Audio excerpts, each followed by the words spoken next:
Sa isang maliit at tahimik na baryo sa Capiz, isang mapayapang lugar sa Pilipinas, nagmula ang isa sa mga pinakakakaibang mga alamat sa bansa.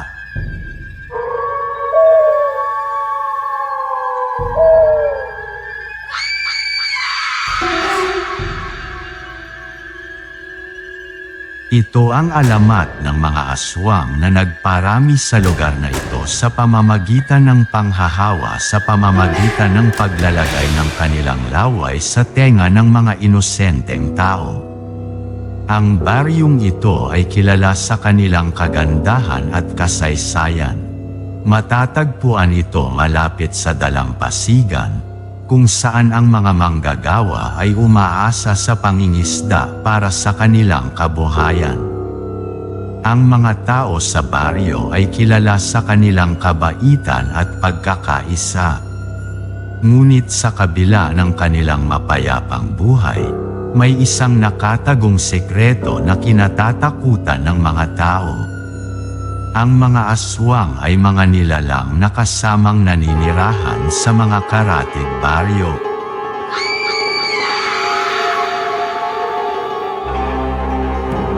Sila ay makikilala sa kanilang pagiging tao sa araw, ngunit pagdating ng gabi, sila ay nagiging mga makapangyarihang mga nilalang na handang maghasik ng lagim.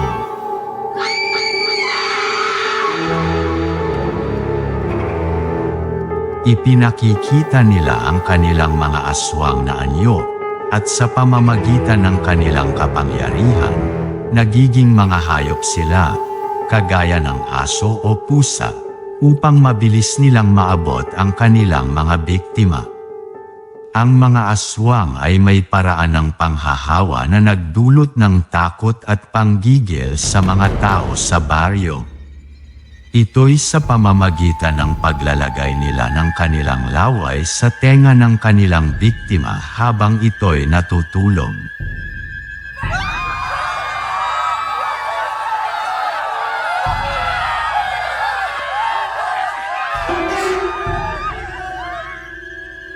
Hindi malalaman ng biktima ang nangyari, ngunit pagkaraan ng ilang araw, mapapansin niya ang mga pagbabago sa kanyang katawan at kaisipan.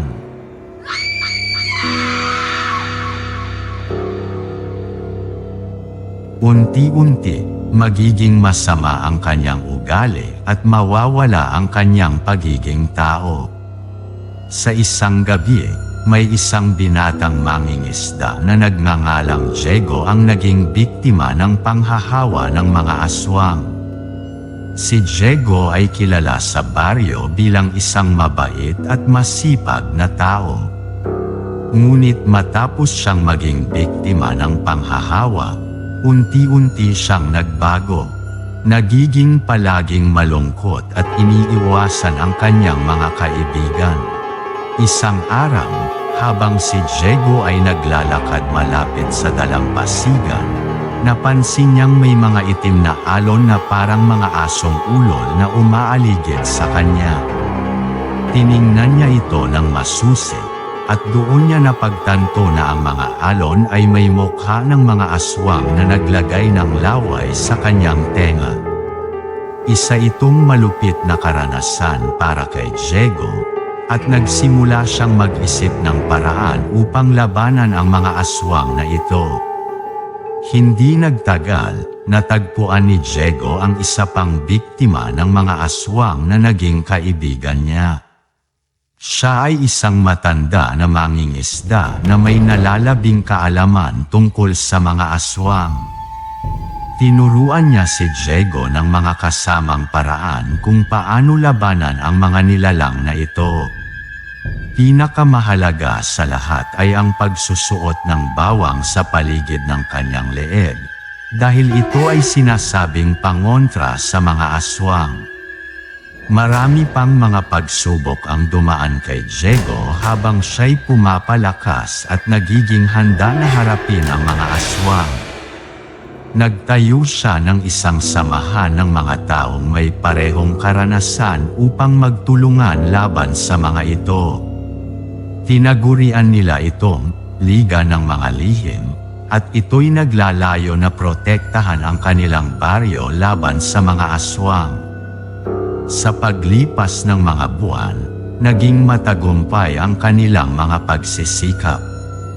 Marami na silang na-identify na mga aswang at naipagtanggol nila ang kanilang baryo. Ngunit hindi ito naging madali para kay Diego at sa kanyang mga kasamahan. Bawat laban ay may halaga, at marami sa kanilang mga kaibigan ang naging biktima rin ng mga aswang.